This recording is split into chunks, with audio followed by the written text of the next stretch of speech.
வணக்கம். ஓஷோவோட அஷ்டவக்ர மகாகீதை சொற்பொழிவுகள் ஒரு பெரிய கடல் மாதிரி. இன்னைக்கு நாம அதிலிருந்து 51வது சொற்பொழிவை எடுத்து கொஞ்சம் ஆழமா அலசப் போறோம்.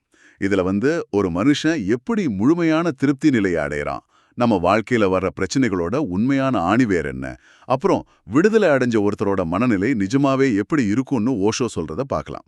ஆமா, இதுல இருக்கிற நோக்கமே ரொம்ப முக்கியமானது. நம்ம வாழ்க்கையில கோபம், பேராசை, பொறாமைன்னு நூத்துக்கணக்கான பிரச்சனைகள் இருக்கு. நாம என்ன பண்ணுவோம்? ஒவ்வொன்னா சரி பண்ண முயற்சிப்போம். ஆனா ஓஷோ சொல்றாரு, அது ஒரு மரத்தோட இலைகளையும் கிளைகளையும் வெட்டுற மாதிரி. ம் நீங்க வெட்ட வெட்ட அது மறுபடியும் முளைச்சிட்டே இருக்கும். ஆமா, அதுதான். அதுக்கு பதிலா அந்த மரத்தோட ஆணிவேரையே புடுங்கிட்டா என்ன ஆகும்? அதுதான் இந்த உரையாடலோட மையம். உண்மையான விடுதலைங்கிறது செயல்கள்ல இல்ல, நான் செய்பவன் அல்லங்கிற புரிதல்ல தான் இருக்கு. சரி, அப்போ முதல்ல ஓஷோ பயன்படுத்துற கிருதார்த்தன்ங்கிற வார்த்தையிலேருந்தே ஆரம்பிக்கலாம். இதுக்கு பொதுவான அர்த்தம் ஒரு செயலை செஞ்சு முடிச்ச திருப்தியோட இருக்கிறவன். ஒரு ஓவியர் ஒரு அழகான ஓவியத்தை வரைஞ்சு முடிச்சிட்டு பார்க்கும்போது ஒரு நிறைவு கிடைக்குமே, அதுதான் கிருதார்த்தம். கரெக்ட். ஆனா ஓஷோ இதுக்கு ஒரு முற்றிலும் புது அர்த்தம் கொடுக்கறாரு இல்லையா? நான் செய்பவன் அல்ல, நடப்பவற்றிற்கெல்லாம் வெறும் சாட்சி மட்டுமே அப்படின்னு யார் உணர்றானோ அவன்தான் உண்மையான கிருதார்த்தன்ங்கிறாரு. இதுவே ஒரு பெரிய புரட்சிகரமான கருத்து. நிச்சயமா. இதுதான் எல்லாத்துக்கும் திறவுகோல். ஏன்னா, நான் தான் செய்யறேன்னு நீங்க நினைக்கிற வரைக்கும் அதோட விளைவுகளுக்கும் நீங்க தான் பொறுப்பு. ஆமா, வெற்றி வந்தா அகங்காரம் வரும், தோல்வி வந்தா துக்கம் வரும். சரியா சொன்னீங்க. ஆனா நான் வெறும் சாட்சின்னு நீங்க மாறிட்டா ரெண்டுமே உங்கள பாதிக்காது. ஓஷோ சொல்ற அந்த சிலந்தி வலை உதாரணம் இங்க ரொம்ப பொருந்தது.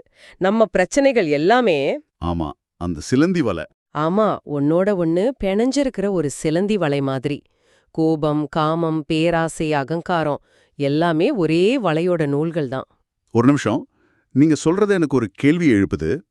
ஓஷோ பிரச்சனைகளை தனித்தனியா தீர்க்க முயற்சிப்பது வீணுன்னு சொல்றாருன்னா அது கொஞ்சம் நம்பிக்கை இல்லாத மாதிரி இல்லையா?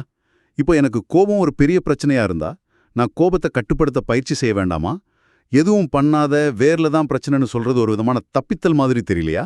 ரொம்ப நல்ல கேள்வி. நிறைய பேருக்கு இந்த சந்தேகம் வரும். ஓஷோ எதுவும் செய்யாதேன்னு சொல்லல, செய்யும் விதத்தை மாற்றுன்னு சொல்றார். நீங்க கோபத்தை அடக்க முயற்சிக்கும்போது என்ன நடக்குது?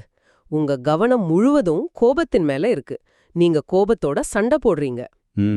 இந்த சண்டையில நான் கோபத்தை அடக்குபவன்கிற உங்க அகங்காரம் இன்னும் வலுப்பெறுது. நீங்க கோபத்தை ஜெயிச்சிட்டா பாத்தியா, நான் ஜெயிச்சிட்டேன்னு ஒரு கர்வம் வருது. தோத்துட்டா தாழ்வு மனப்பான்மை வருது. கரெக்ட். தோத்துட்டா என்னால முடியலையேன்னு ஒரு தாழ்வு மனப்பான்மை வருது. ரெண்டுமே பந்தந்தான். ஓஷோ சொல்றது என்னன்னா, கோபம் வரும்போது அதை அடக்கவோ வெளிப்படுத்தவோ செய்யாம அது ஏன் வருது, உடம்புல என்ன மாதிரி உணர்வுகளை உண்டாக்குதுன்னு ஒரு சாட்சியா நின்னு கவனிங்க. அப்படி கவனிக்கும்போது அந்த கோபத்தோட சக்தி குறைய ஆரம்பிக்கும். நீங்க பிரச்சனையோட சண்டை போடல, அதோட மூலத்தை புரிஞ்சுக்க முயற்சி பண்றீங்க. ஓகே, இப்ப புரியுது. நம்ம கவனம் பிரச்சனை மேல இல்லாம பிரச்சனைக்கு காரணமான அந்த நான் மேல திரும்பணும்னு சொல்றீங்க. அப்ப அந்த ஆணிவேர் எது? ஓஷோவின் கருத்துப்படி எது எல்லா பிரச்சனைகளுக்கும் மூலம்? ஒரே ஒரு விஷயம்தான். நான் இந்த உடல், நான் இந்த மனம்னு நாம நம்மள தவறா அடையாளப்படுத்திக் கொள்வதுதான். இந்த முதல் பொய் தான் எல்லா பிரச்சனைகளுக்கும் தாய். இந்த அகங்காரம்தான் ஆணிவேர். இந்த பொய்யான நம்பிக்கையில இருந்துதான் 1000 பொய்கள் வரிசையா கிளம்புது.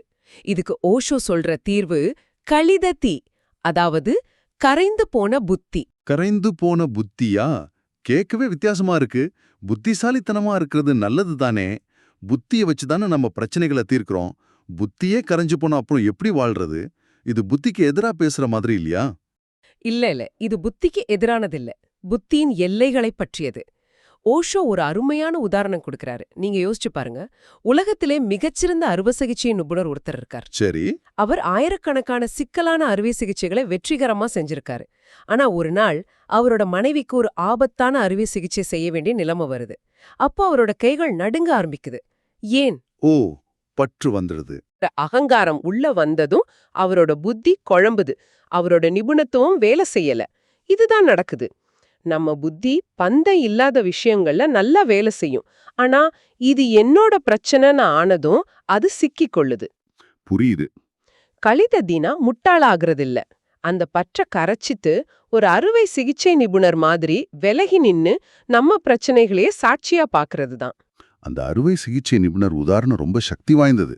தனிப்பட்ட வாழ்க்கையில நம்ம புத்தி எப்படி பற்றினால சிக்கிக்குதுன்னே நல்லா புரியுது. இந்த மாதிரி ஒரு சின்ன வட்டத்துல வேலை செய்யற தர்க்கம் ஒரு பெரிய அளவுல, அதாவது மனித சமூகம் முழுமைக்கும் இதே மாதிரி தப்பா வேலை செய்யுமா? ஓஷோ இதை பத்தி ஏதாவது சொல்றாரா? மிக சரியான கேள்வி. அதுதான் அடுத்த கட்டம். ஓஷோ என்ன சொல்றாருன்னா, மனிதன் தன் குறுகிய அறிவைக் கொண்டு பிரச்சனைகளை தீர்க்கிறேன் என்று நினைத்து இன்னும் 10 மடங்கு பெரிய பிரச்சனைகளை உருவாக்குகிறான். இது கொஞ்சம் அதிர்ச்சியா இருக்கலாம். ஆனா யோசிச்சு பாருங்க. நம்ம மலேரியாவை ஒழிக்கணும்னு நினைச்சோம். நல்ல எண்ணம் தான். அதுக்கு கொசுக்களை கொல்ல டிடிடி மருந்த தெளித்தோம். கொசுக்கள் செத்துது. ஆனா என்ன ஆச்சு? அதோட விளைவுகள் ரொம்ப மோசமா இருந்துச்சுன்னு படிச்சிருக்கேன். அந்த மருந்து உணவுச் சங்கிலியில கலந்து பூச்சிகளை சாப்பிட்ட பறவைகள் செத்து போச்சு, நீர்நிலைகள் விஷமாச்சு, மனிதர்களுக்கும் புற்றுநோய் வந்துச்சு. சரியா சொன்னீங்க. பாருங்க, நம்ம புத்தி ஒரு ஸ்பாட்லைட் மாதிரி. அது கொசுவை மட்டும்தான் பாக்குது. ஆனா ஞானம்ங்கிறது ஒரு ஃப்ளட் லைட் மாதிரி. அது அந்த முழு சூழலையும், அதாவது கொசு, பறவை, மீன், மனிதன்னு எல்லாத்தோட தொடர்பையும் பாக்குது. நம்ம புத்தி ஒரு பிரச்சனையை சரி செய்யும் போது அதனால உருவாக போற 10 புதிய பிரச்சனைகளை பத்தி யோசிக்கிறதே இல்ல. இன்னொரு உதாரணம். நாம வீடுகள் கட்ட நிலம் வேணும்னு காடுகள் அழிச்சோம். ஆனா அந்த மரங்கள் தான் மேகங்களை ஈர்த்து மழைய பொழிய வச்சதுன்னு நாம அப்புறமா தான் உணர்ந்தோம். ஆயுள நீட்டிச்சது கூட ஒரு பிரச்சனைன்னு ஓஷோ சொல்றதுதான் இன்னும் ஆச்சரியமா இருக்கு. அது மருத்துவத்தோட பெரிய சாதனை இல்லையா? சாதனை தான். ஆனா அதோட பின்விளைவு பாருங்க. மனிதர்களின் சராசரி ஆயுள மருந்துகளால் நீடித்தோம். ஆனா அது மக்கள் தொகை பெருக்கத்திற்கு வழிவகுத்து பூமிக்கே பாரமாகிடுச்சு. நாம ஒரு பக்கம் உயிரை காப்பாத்த மருந்து கண்டுபிடிக்கிறோம், இன்னொரு பக்கம் போர் செஞ்சு கொள்றதுக்கு அணுகுண்டு கண்டுபிடிக்கிறோம். இதுதான் கரைந்து போகாத அகங்காரத்தோட சேர்ந்த புத்தியோட முரண்பாடு. ஓஷோ சொல்றது என்னன்னா, ஒருவேளை எந்த நவீன வசதியும் இல்லாத காட்டுல வாழும் ஒரு பழங்குடியின மனிதன் நம்மள விட ரொம்ப சந்தோஷமாவும் நிறைவாவும் இயற்கையோட இயந்தும் வாழலாம். அப்போ விடுதலை அடைஞ்ச ஒருத்தரோட வாழ்க்கை எப்படி இருக்கும்? அவன் ரொம்ப தீவிரமா தவம் விரதம்னு இருப்பானா, இல்லனா எப்படி? இதுதான் ரொம்ப சுவாரஸ்யமான விஷயம். ஓஷோ சொல்றாரு, விடுதலை அடைந்த மனிதனின் வாழ்க்கை சஹஜ் ஆக, அதாவது மிக மிக இயல்பானதாக இருக்கும். சமூகம் என்ன நினைக்குது? ஒருத்தன் 10 நாள் சாப்பிடாம உண்ணா நோன்பு இருந்தா அவன் பெரிய ஆன்மீகவாதின்னு நினைக்குது. ஆமா, முள்ளு படுக்கையில படுத்தா அவனை ஞானின்னு கொண்டாடுது. கரெக்ட். ஆனா ஓஷோ கேக்குறார், அளவுக்கு அதிகமா சாப்பிடுறதும் ஒரு தீவிர நிலை, பட்டினி கிடக்கிறதும் ஒரு தீவிர நிலை, ரெண்டுமே நோய்தான். ஞானியோட வாழ்க்கை சமநிலையில இருக்கும். அவன் உடலுக்கு எவ்வளவு தேவையோ அவ்வளவு சாப்பிடுவான், உடலுக்கு எவ்வளவு தேவையோ அவ்வளவு தூங்குவான். அவன் ரொம்ப இயல்பா இருக்கிறதுனால நம்ம கண்கள்ல படவே மாட்டான். ஏன்னா அவன் எந்த வகையிலும் நம்ம கவனத்தை ஈர்க்க மாட்டான். ஓ, ஆரவாரமான செயல்களை செய்யறவங்கள தான் நம்ம கவனிக்கிறோம். அமைதியான இயல்பான ஞானி நம்ம பக்கத்து வீட்ல இருந்தாலும் நமக்கு தெரியாது.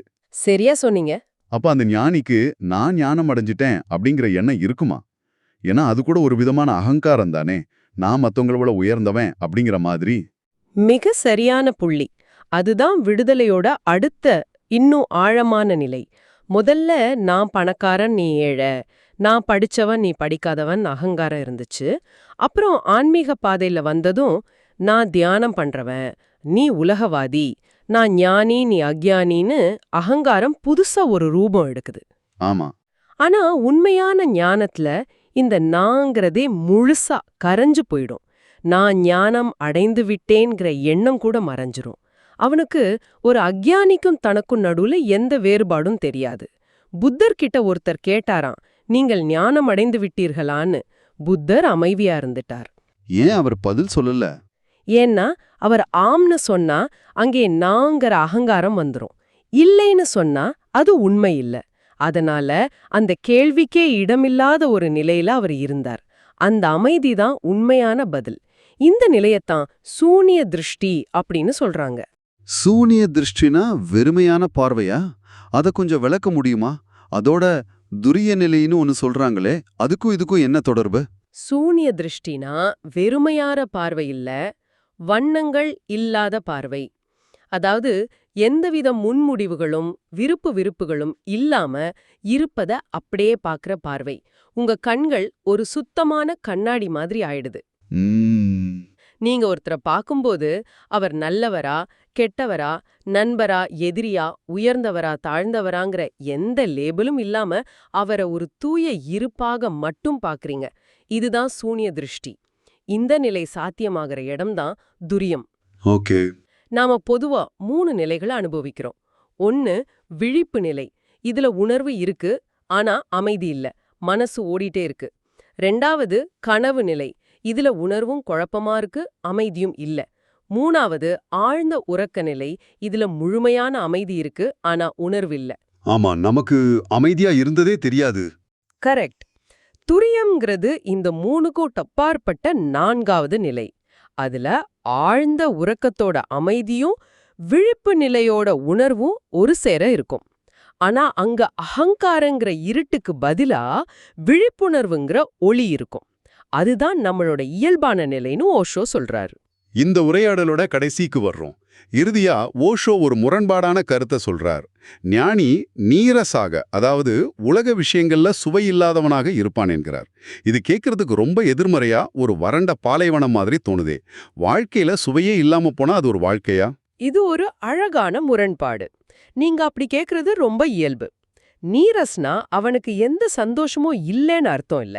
அவனுக்கு இந்த உலகத்தோட சின்ன சின்ன சுவைகள் மேல இருந்த ஈர்ப்பு போயிடுச்சுன்னு அர்த்தம். ஏன்னா அவன் தெய்வீகமான ஒரு பேரானந்த ரசத்தை கண்டுபிடிச்சிட்டான். ஓ. அத ருசி பார்த்த பிறகு இந்த உலகத்தோட சின்ன சின்ன சுவைகள் அவனுக்கு அற்பமா தெரியுது. சின்ன சின்ன சுவைகள்னு சொல்றத கொஞ்சம் உதாரணத்தோட விளக்க முடியுமா? நிச்சயமா யோசிச்சு பாருங்க. நாம ஏன் அடுத்தவங்கள பத்தி புறம் பேசுறோம்? அதுல ஒரு சுவை இருக்கு. ஒருத்தரை மட்டம் தட்டும்போது அவரை விட நம்ம உயர்ந்தவங்கிற ஒரு தற்காலிகமான போலியான சந்தோஷம் கிடைக்குது. இது ஒரு நுட்பமான அகங்கார விளையாக்கு. சரி. அதே மாதிரி நாம யார புகழ்கிறோம்? நம்ம குரு, நம்ம தலைவர், நம்ம பையன்னு நம்மளோட சம்பந்தப்பட்டவங்கள தான். ஏன் அவங்கள புகழும்போது மறைமுகமா நாமும் உயர்கிறோம். இவ்ளோ பெரிய தலைவரோட தொண்டன் நானு நினைக்கும் போது ஒரு பெருமிதம் வருது.